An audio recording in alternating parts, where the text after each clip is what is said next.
النهاردة ان شاء الله هنعمل مع بعض محشي البتنجان. انا جبت حوالي 2 كيلو ومعاهم حوالي 4 قرون فلفل. وجهزتهم كده وغسلتهم طبعا وصفيتهم. معايا نص كيلو من الرز غسلتهم ونقعتهم حوالي نص ساعة، وبعد كده صفيتهم. حطيت كمان نص كوباية من الصلصة الجاهزة، وضفت كمان بصلاية كبيرة فرمتها ناعم. ضفت ربع كوباية من الزيت. بعد كده بقى هضيف البهارات. أول حاجة ضفت الملح ومعلقة كبيرة من الفلفل الأسمر ومعلقة كبيرة من الكمون ومعلقة صغيرة من البابريكا ومعلقة كمان من السبع بهارات. وبعد كده ضفت الخضرة طبعا على حسب الرغبة، عايزة تزودي أو تقللي براحتك خالص. طبعا بقلب بقى كويس قوي الخلطة دي مع بعض، بجد بتبقى ريحتها حلوة جدا.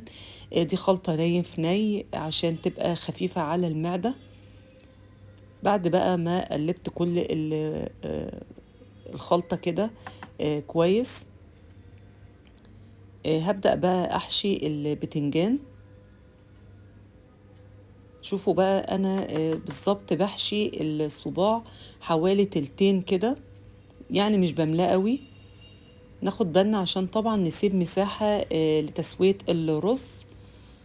وبصراحة أنا هعمله في صينية، فمش عايزة حوالين البتنجان كده يبقى فيه رز كتير. خلصت بقى كل الكمية، ومعايا بقى حوالي نص كيلو من صدور الفراخ كنت غسلها كويس.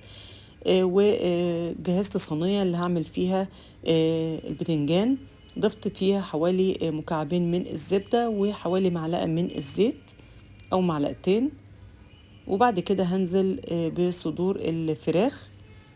طبعا تكون النار عالية جدا، احنا عايزين صدور الفراخ تستوي من غير ما تنزل اي سوائل. بعد كده هضيف بقى البهارات، دي بهارات فراخ بوزعها على وش البانيه بالطريقة دي. وكمان ضفت بابريكا مدخنة، وضفت كمان فلفل أسمر. أول بقى ما تاخد لون من الناحية دي بقلبها. بس نحاول ان احنا نقلبها لما تحمر كويس. احنا عايزين كده الصينية ميبقاش فيها اي سوائل خالص، وده اللي بيخليها بصراحة تكون طرية معاكم. شوفوا يعني اول ما تاخد لون بنقلبها، وبعد كده ممكن نقلبها مرة كمان، المهم تحمر كويس. قطعت بقى بصل شرايح، دول حوالي بصلاية كبيرة، وقرنين فلفل برضو قطعتهم شرايح. وببدأ اقلبهم مع البانيه. احنا عايزين البصل والفلفل يتبالوا تماما ويتشوحوا كده مع البانيه،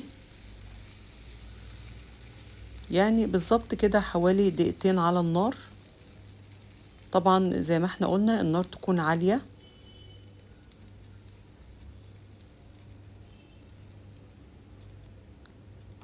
كده تمام. هنبدأ بقى نضيف شرايح الطماطم، ودي اختياري، يعني لو مش عايزة طماطم مفيش اي مشكلة، بس بتدي بصراحة طعم حلو جدا للمحشي.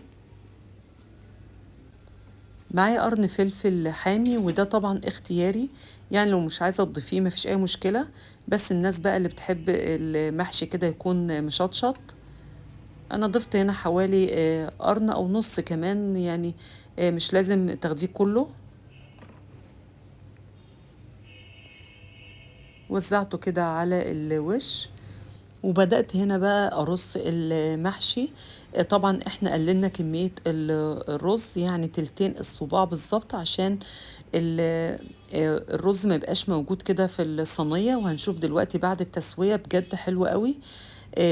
فطبعا عشان احنا فردناه في الصينية قللنا كمية الرز. وحطيت هنا برضو الفلفل.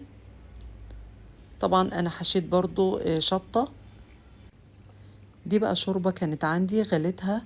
وبدأت أزود المحشي، يعني بيبقى تحت الوش كده بحوالي سنتي، يعني ما نغطيش المحشي بالشوربة. انا هنا غطيته بورق زبدة وورق فويل، لان انا كنت بصراحة ادخل الصينية الفرن، بس الجو حر جدا. فضلت طبعا ان انا اسويه على البوتاجاز، بصراحة كان جميل جدا. انا غطيته عادي خالص وسويته على الهادي كده بعد طبعا الغليان، وسبته لحد ما اتشرب كل السوائل اللي موجودة فيه.